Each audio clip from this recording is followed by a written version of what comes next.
मित्रांनो, तुमचं पुन्हा एकदा GB स्टोरी टेलर या यूट्यूब चॅनलवर स्वागत आहे. आजच्या आपल्या गोष्टीचं नाव आहे करणी, भाग दुसरा. लेखिका ज्योती गोरे. पण गोष्ट सुरू करण्याआधी जर कोणी या कथेचा या अगोदरचा भाग पाहिला नसेल तर तो भाग पाहूनच हा भाग पाहण्यास सुरुवात करावी, ही विनंती. चला तर मग अजिबात वेळ न घालवता गोष्टीला सुरुवात करूया.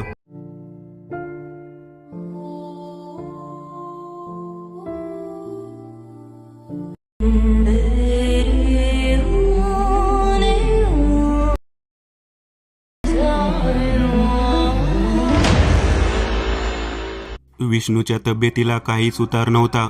शंकररावांनी दत्तारामांना घरी जाण्यास सांगितले. दत्ताराम होकार देऊन आंघोळ वगैरे आटोपण्यास घराकडे गेला. शंकरराव बसून राहिले. रडून रडून विष्णूच्या पत्नीचे डोळे सुजले होते. दत्ताराम घराकडे जाऊन आवरतात ना आवरतात तोच विष्णूच्या पत्नीच्या आकंताने धावतच पुन्हा विष्णूच्या घराकडे आले. विष्णूला पुन्हा एक रक्ताची उलटी झाली होती. आता मात्र त्याचे शरीर थंड पडले होते. श्वास लागत नव्हते. दत्ताराम तसेच वैद्याकडे पळाले. वैद्यबुवा पळतच आले. त्यांनी विष्णूला तपासले, पण आता तपासण्यासारखे काहीच उरले नव्हते. विष्णूच्या शरीरातून प्राण केव्हाच निघून गेले होते. समोर मृत शरीर फक्त होते. तरणा बांड विष्णू एका रात्रीत अचानक अनाकलनीय कारणाने संपला होता. त्याची तरुण पत्नी विधवा झाली होती. लहानगी मुले अनाथ झाली होती. महिन्याभरात घरातील दुसऱ्या कर्त्या धडधाकट पुरुषाचा अनाकलनीय मृत्यू. राणींच्या घरातल्या आकांताला तोड नव्हती.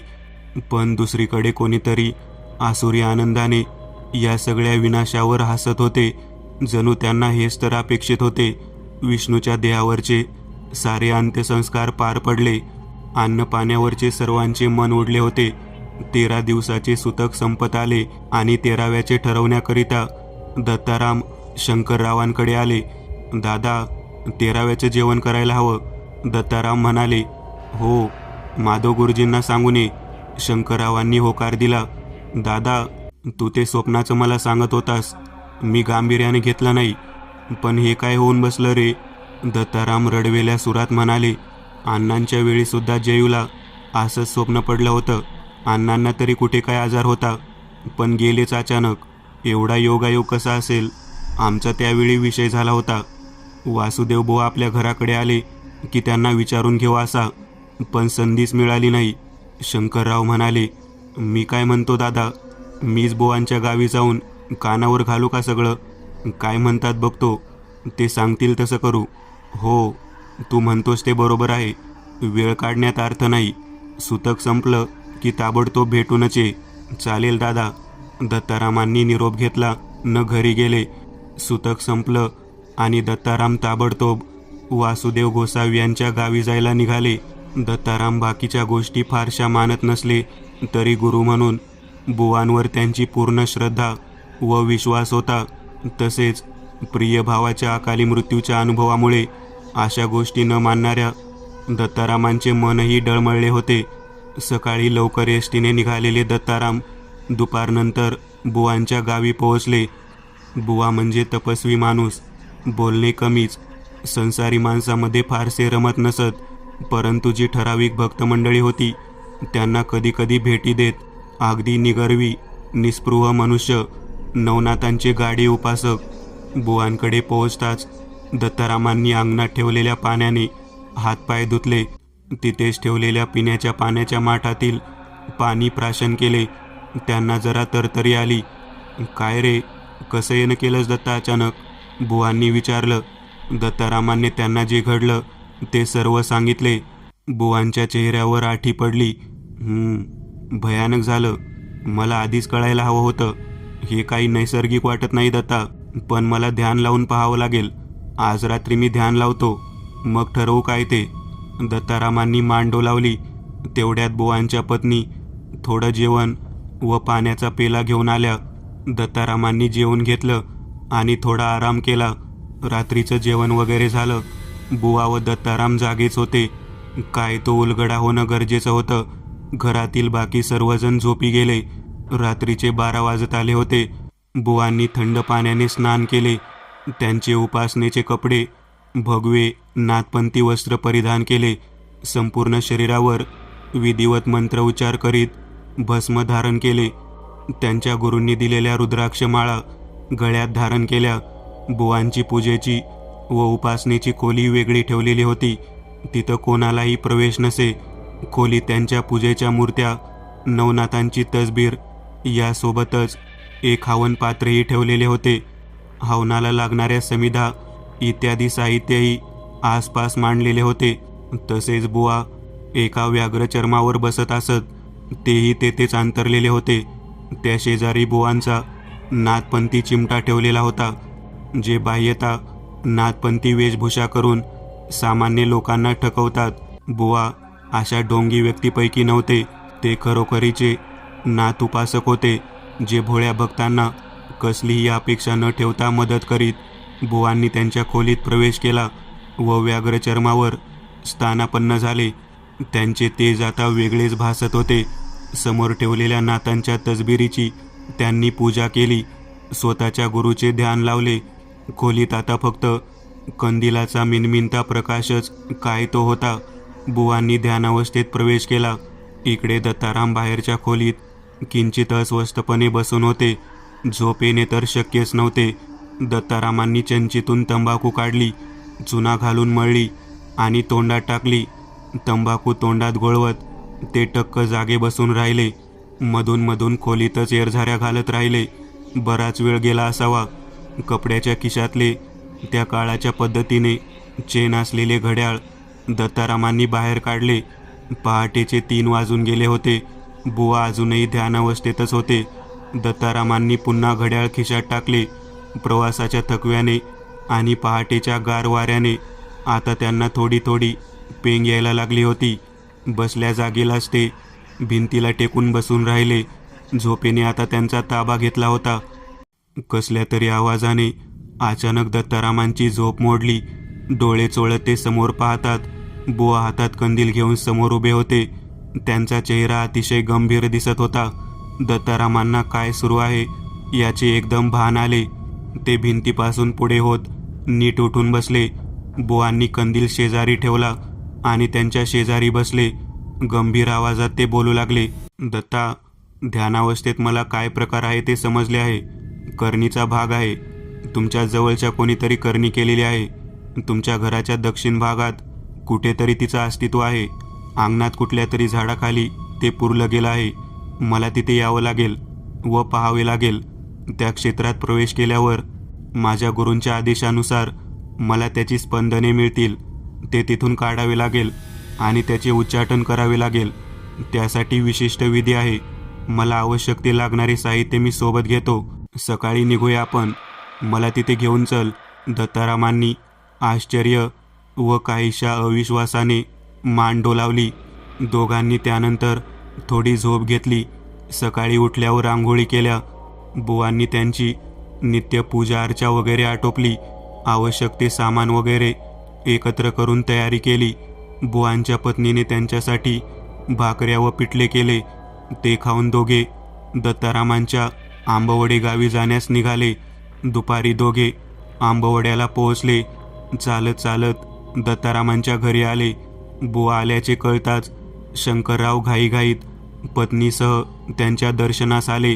बुवा आल्याचे कळताच शंकरराव घाईघाईत पत्नीसह त्यांच्या दर्शनास आले. सर्वांनी वाकून त्यांना नमस्कार केला. त्यांचे आशीर्वाद घेतले. दत्तारामांच्या पत्नीने त्यांच्यासाठी पटकन जेवण करून वाढले. बुवांनी अन्न ग्रहण केले. तोपर्यंत दत्तारामांनी वेगळ्या खोलीत बुवांची विश्रांतीची व्यवस्था केली होती. बुवा तिथे आराम करण्यास गेले. आता बाहेरील खोलीत फक्त राणींच्या घरातील मंडळी होती. सर्वांच्या चेहऱ्यावरील प्रश्नचिन्ह पाहून दत्तारामांनीच बोलण्यास सुरुवात केली. रात्री बुवांनी ध्यान लावून पाहिलं. अंगणात दक्षिणेकडे कुठच्या तरी झाडाखाली करणीचा भाग पुरला गेला आहे. तो काढायला हवा म्हणाले. त्यामुळे अपमृत्यू ओढवले असे म्हणाले. सर्वांना ऐकूनच भीती, पण त्याचवेळी बुवा तत्परतेने स्वतः धावून आल्यामुळे आदराची भावना, अशा संमिश्र भावना निर्माण झाल्या. संध्याकाळ झाली. बुवांची विश्रांती घेऊन झाली होती. ते बाहेर आले. बाहेरील खोलीत दत्ताराम आडवे झाले होते. बुवांना पाहून ते उठून बसले. चल दत्ता, आपण ती जागा शोधून काढू. मला त्या करणीची स्पंदने मिळत आहेत. दत्ताराम गडबडून उभे राहिले. त्यांनी बुवांना घराच्या दक्षिण दिशेकडे, म्हणजे साधारण मागील भागात नेले. मागच्या दरवाजातून ते दोघे बाहेर आले. आता ते भाजीच्या परड्यात, म्हणजे शंकरराव व दत्तारामांच्या घराच्या मधल्या भागात होते. बुवा पुढे चालू लागले. दत्ताराम त्यांच्या मागे चालू लागले. बुवांनी चालता चालता परड्यात असलेल्या एका फुलझाडाचे फूल सहज तोडून हातात घेतले व पुढे निघाले. आता बुवा विहिरीजवळ आले होते. तिथे ते काहीसे घुटमळले. त्यांनी क्षणभर डोळे झाकून घेतले. डोळे उघडले आणि बुवांनी मोर्चा जवळच असलेल्या फणसाच्या झाडाकडे वळवला. झाडाजवळच गायरी होती. उन्हाळ्याचे दिवस असल्याने गायरीत टाकण्यात येणारे शेण सुकून एक 4 ते 5 हात खोल खड्ड्यासारखा तो भाग दिसत होता. पावसाळ्याच्या दिवसात हाच भाग त्यात टाकलेल्या शेणाने एखाद्या दलदलीसारखा दिसत असे. दलदल, जयंतीबाईंना स्वप्नात दिसलेली दलदल. त्या दलदलीचे या दलदलीशी कोणते कनेक्शन होते? गायरीच्या काठावर बुवा थांबले. गायरीच्याच एका बाजूला विशिष्ट ठिकाणी ते रोखून पाहू लागले. बुवांच्या चेहऱ्यावर आता काहीतरी सापडल्याचे भाव दिसत होते. त्यांनी हातातील फूल व तेथेच पडलेला एक छोटा दगड खून म्हणून त्या विशिष्ट ठिकाणी ठेवला. चल, काम झालं, बुवा म्हणाले. इथेच आहे ते. आज रात्री 12 नंतर विधी सुरू करू, बुवा दत्तारामांना उद्देशून म्हणाले. फारसे काही समजत नसूनही दत्तारामांनी होकारार्थी मान हलवली, पण त्यांच्या चेहऱ्यावरचे आश्चर्य कायम होते. दत्तारामांनी शंकररावांना सर्व कल्पना दिली. रात्रीची जेवणे झाली आणि सर्वजण झोपण्यास गेले. रात्रीचे 12 वाजून गेले होते. आता बाकी सर्व कुटुंबीय गाढ झोपेत होते. बुवा, दत्ताराम, शंकररावच काय ते फक्त जागे होते. बुवांनी स्नान करून घेतले. रोजचीच वस्त्रे परिधान केली, परंतु त्यांची नित्यवापरातील रुद्राक्षमाला मात्र आता त्यांच्या उजव्या हातात होती. दत्तारामांनी कुदळ व फावडे घेतले आणि तिघे त्या बुवांनी खून केलेल्या विशिष्ट जागेकडे जाण्यास निघाले. शंकररावांनी कंदील सोबत घेतला होता. तिघे कसलाही आवाज न होऊ देता त्या जागेजवळ आले. शंकररावांनी हातातील कंदिलाची वात मोठी केली आणि कंदील बाजूला खाली ठेवला. या ठिकाणी खोदणे चालू करा, बुवांचा गंभीर आवाजातील आदेश रात्रीच्या त्या भीषण शांततेला अचानक छेद देत उमटला. शंकरराव व दत्तारामांनी ताबडतोब कुदळ व फावड्याने तिथे खणणे चालू केले. बुवा मार्गदर्शन करीतच होते. जवळजवळ 1 हात खड्डा व्हायला आला होता, पण काहीही निष्पन्न होण्याचे चिन्ह दिसत नव्हते. दत्तारामांचा मुळातच असल्या गोष्टींवर फारसा भरोसा नव्हताच. तो शेती करणारा एक साधा रांगडा गडी, त्यामुळे आता तर त्यांचा विश्वास अजूनच डगमगू लागला. आणि तेवढ्यात खन आवाज आला. कुदळ कशावर तरी आपटली होती. थांबा, बुवा अचानक ओरडून म्हणाले. गायरीच्या आतल्या भागाला जोडणारा असा काहीसा तो खड्डा तयार झालेला होता. काहीतरी होतं त्या खड्ड्यात. बुवा स्वतः गायरीत उतरले. खड्ड्याकडे त्यांनी हात घातला आणि काहीतरी उचलले. तो एक तांब्याचा बंद लोटा होता. त्याचे तोंड लाल कपड्याने, लाल धाग्याच्या मदतीने बंद केलेले दिसत होते. लोट्यात काहीतरी वस्तू असाव्यात, काहीतरी वाईट हेतू व नकारात्मक शक्तींनी भारलेल्या वस्तू, ज्या राणे कुटुंबातील 2 धडधाकट व्यक्तींचे बळी घेणाऱ्या ठरल्या होत्या. बुवांनी अलगद तो लोटा बाहेर काढला आणि स्वतः गायरीच्या खड्ड्यातून बाहेर आले. कोणीतरी एकाने हातात धरा, बुवा गंभीर आवाजात म्हणाले. दत्तारामांनी हातातील कुदळ खाली टाकली आणि तो लोटा हातात घेतला. हातात धरता क्षणी एक भीतीची थंड लहर त्यांच्या मणक्यातून गेली. आपण मानत नसलो तरी हे काहीतरी अघोरी आहे याची दत्तारामांना पहिल्यांदाच प्रकर्षाने जाणीव झाली. ज्या ठिकाणी ही करणी ठेवली जाईल त्या ठिकाणीच ही करणी राहणार. त्यामुळे त्या जागेतील मालकाला याचा त्रास होऊ शकतो. त्यामुळे नदीच्या वाहत्या पाण्यातच हिचं विसर्जन करणं आवश्यक आहे. शंकर, नदीच्या दिशेने चल, रस्ता दाखव. आणि दत्ता, तुला हा नकारात्मक शक्तीने भरलेला लोटा घेऊन चालायचे आहे. लक्षात ठेव, काही अनुभव आले, आवाज झाले तरी पाठीमागे वळून पाहायचे नाही, आणि काही झाले तरी हा लोटा मी सांगेपर्यंत खाली ठेवायचा नाही. बुवांनी आदेशयुक्त सुरात सांगितले. हो बुवा, दत्ताराम म्हणाले. शंकरराव पुढे चालू लागले. पाठीमागून दत्ताराम व बुवा चालत होते. कंदील बुवांच्या हाती होता. अर्धा ते पाऊण तासावर नदीचा प्रवाह लागणार होता. एवढ्या रात्री अचानक एक काळे कुळकुळीत मांजर अचानक त्यांना आडवे आले. आपले रात्री चमकणारे हिरवे डोळे त्यांच्याकडे रोखून पाहत निघून गेले. दत्ताराम मनातून थोडे चरकले, पण चालत राहिले. बुवा सोबत होते. घाबरण्याचे काही कारण नव्हते. अजून थोडे पुढे जातात न जातात तोच घुबडाचे घुतकार ऐकू आले. रात्रीच्या त्या भीषण अंधारात ते अजूनच भर टाकीत होते. एवढासा लोटा तो काय, सहज उचलू नदीपर्यंत. दत्तारामांचा हा समज आता डळमळत होता. हलकासा वाटणारा तो लोटा आता अचानक जड होऊ लागला.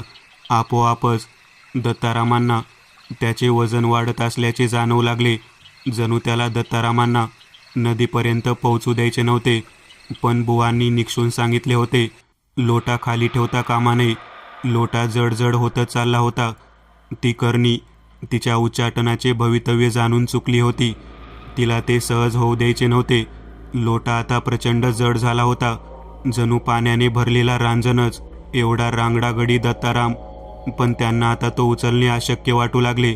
बुवांना ते लक्षात आले. त्यांनी धीर दिला. तेवढ्यात दत्तारामांना पत्नीच्या आवाजात अचानक हाक ऐकू आली. एवढ्या रात्री ती कशी काय इथे? दत्ताराम वळणार इतक्यात बुवांनी सरळ चल, कुठेही पाहू नको म्हटल्यावर ते भानावर आले. एवढ्या रात्री त्यांची पत्नी या जंगलात कशाला येणार होती? ती करणी सगळे डाव टाकत होती. शेवटी एकदाचे तिघे नदीपात्राजवळ आले. एका खडकावर कंदील ठेवून बुवा तिथेच उभे राहिले. दत्तारामांच्या हाताला आता अक्षरशः कळ लागली होती. शंकरराव बाजूला उभे झाले. बुवांनी मंत्र उच्चार करण्यास सुरुवात केली. काहीतरी मंत्र ते पुटपुटले आणि दत्तारामास तो लोटा नदीच्या पाण्यात प्रवाहित करण्यास सांगितला. दत्तारामांनी हलकेच तो लोटा नदीत सोडला आणि पाण्याच्या प्रवाहात हळूच पुढे ढकलला. एक मानवी किंकाळी अचानक परिसरात घुमली. इतक्या रात्री झाडीत कोणी मनुष्य असणे शक्यच नव्हते. बुवांनी मंत्र सुरूच ठेवले. मंत्र उच्चार झाल्यावर बुवांनी जवळ असलेली विभूती हातात घेतली. 7 वेळा ती दत्तारामांवरून उतरवली आणि पाण्यात प्रवाहित केली. मागे न बघता चला सगळे, बुवा म्हणाले. तिघे झपाझप घराकडे आले. आता त्यांचा चालण्याचा वेग वाढला होता. काही वेळातच ते घरी आले. असे काही असते यावर माझा विश्वासच नव्हता आतापर्यंत, पण आज अनुभव घेतला. हे बोलताना सुद्धा दत्तारामांचे शरीर क्षणभर कापल्यासारखे झाले. दत्ता, अरे, शक्ती जशी सकारात्मक तशीच नकारात्मक पद्धतीने वापरली जाऊ शकते. ते वापरणाऱ्या व्यक्तीवर अवलंबून असते. काही जण व्यक्तीच्या, कुटुंबाच्या वा समाजाच्या कल्याणासाठी तिचा वापर करतात, तर काही जण वैयक्तिक स्वार्थ व लोभापोटी तिचा नकारात्मक पद्धतीने वापर करतात. करणीचा भागही यापैकीच होय. ज्याप्रमाणे बाणाला दिशा देऊन लक्ष्याच्या दिशेने सोडले जाते, त्याचप्रमाणे नकारात्मक शक्ती वा ऊर्जेला व्यक्तीच्या वा कुटुंबाच्या दिशेने सोडले जाते. त्यांना त्रास देण्याच्या हेतूने किंवा त्यांचे संपूर्ण उच्चाटन करण्याच्या हेतूने. करणी वापरणाऱ्यासही त्याच्या या कर्माच्या परिणामास कधी ना कधी सामोरे जावेच लागते. तुमच्या कुटुंबावरील करणीचा भागही तुमचे कुटुंबात मृत्यू ओढवून उद्ध्वस्त करण्याच्या दृष्टीने केला गेला आहे, आणि तोही तुमच्याच नात्यातील व्यक्तीने स्वतःच्या स्वार्थासाठी तो केलेला आहे. बुवा धीर गंभीर आवाजात बोलले. यानंतर विचारधीन होत सर्वजण स्नान करून शांतपणे झोपी गेले. एक प्रकारचा हलकेपणा त्यांना जाणवत होता. दुसऱ्या दिवशी सकाळी घरात एक वेगळीच प्रसन्नता जाणवत होती. मनामनाचे ओझे दूर झाल्याप्रमाणे सर्वांना वाटत होते. बुवांची न्याहारी झाली. राणे कुटुंबियांनी त्यांना अधिक राहण्यास आग्रह केला, पण बुवांनी नकार दिला व नंतर येण्याचे आश्वासनही दिले. आता काळजी नाही याची सर्वांना बुवांनी खात्री दिली. सर्वांनी हात जोडले. बुवांचे चरण स्पर्श करून एकेकाने त्यांना नमस्कार केला. बुवांना नारळ, कपडे व दक्षिणा अर्पण केली. काही धान्यही सोबत दिले आणि दत्ताराम त्यांना सोडण्यास सोबत गेले. शंकररावांना आता निश्चिंत वाटत होते. त्यांच्या कुटुंबावर आलेले फार मोठे सावट दूर झाले होते. पण ती करणी घरातील 2 चांगल्या माणसाचे बळी घेऊन गेली होती. कोणी केलं असेल हे त्यांच्या मनात राहून राहून प्रश्न येत होता. बुवांना गाडीला बसवून दत्ताराम परत आले. शंकरराव शांतपणे बसलेले होते. कोणी केलं असेल रे दत्ता, ते म्हणाले. बुवा बोलले मला, आपल्याच नात्यातील व्यक्ती आहे. जमिनीची हाव सुटलेल्या रमेश आणि त्याच्या बापाची कारस्थानं. दुसरं कोण? 10 मिनिटांवर तर राहतात. रात्री गुपचूप येऊन करून गेले असणार. दत्ताराम उत्तरले. हां, बरोबर आहे. शंकरराव म्हणाले. बुवांच्या कृपेने आपल्यावरचे संकट दूर झाले. पण आधीच कळाले असते तर ते दोघे वाचले असते रे. शंकरराव खेदाने म्हणाले. जेवीला स्वप्न पडले होते, पण मला समजले नाही. त्याचवेळी गंभीरपणे घ्यायला हवे होते. जाऊ दे, झालं ते झालं दादा. मला तरी कुठे विश्वास होता अशा गोष्टींवर, पण स्वतःचा अनुभव घेतला. दत्ताराम म्हणाले. आपल्याला अनुभव यायला 2 चांगली माणसं बघता बघता जावी लागली. शंकरराव खेदाने म्हणाले. हो, नियतीच्या माऱ्यापुढे कोणी सिकंदर नाही आणि कोणी गरीब नाही. दत्ताराम म्हणाले. शंकररावांनी पटल्यासारखी मान हलवली. मध्यानीचा सूर्य आता चांगलाच तळपू लागला होता.